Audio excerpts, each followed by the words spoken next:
खबर यह है कि वफाकी हुकूमत ने आज़ाद कश्मीर के लिए 14 अरब रुपए के तरक्याती फंड्स जारी करने की मंजूरी दे दी है। ज़राए के मुताबिक ये मंजूरी जुलाई से सितंबर और अक्टूबर से दिसंबर 2025 की 2 सहमाहियों के लिए दी गई है। मजीद जानेंगे डॉन न्यूज़ के नुमाइंदे ताहिर शरानी हमारे साथ मौजूद हैं।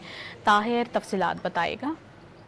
जी, जो रवां माली साल की पहली 2 सहमाहियां हैं जुलाई से लेकर दिसंबर तक, इसके लिए वफाकी हुकूमत की वजारत मनसूबाबंदी की जानिब से up front one liner authorisation दी गई है।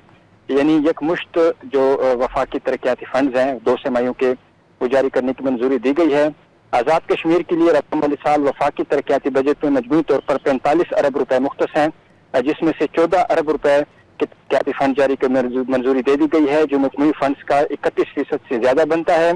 तमाम हुकूमती ज़राए का ये दावा है कि इन फंड्स का आज़ाद कश्मीर में जो मौजूदा सियासी सूरत हाल है उससे कोई ताल्लुक नहीं है, क्योंकि पहली 2 सहमाहियों के तरक्याती फंड्स की मंजूरी कुछ दिन पहले दी गई है। और ये जो फंड्स की मंजूरी है ये सिर्फ आज़ाद कश्मीर तक महदूद नहीं है, बल्कि जो वफाकी वजारतें, डिवीजन समेत दीगर जो इदारे हैं उनके लिए भी फंड जारी करने की मंजूरी दी गई है।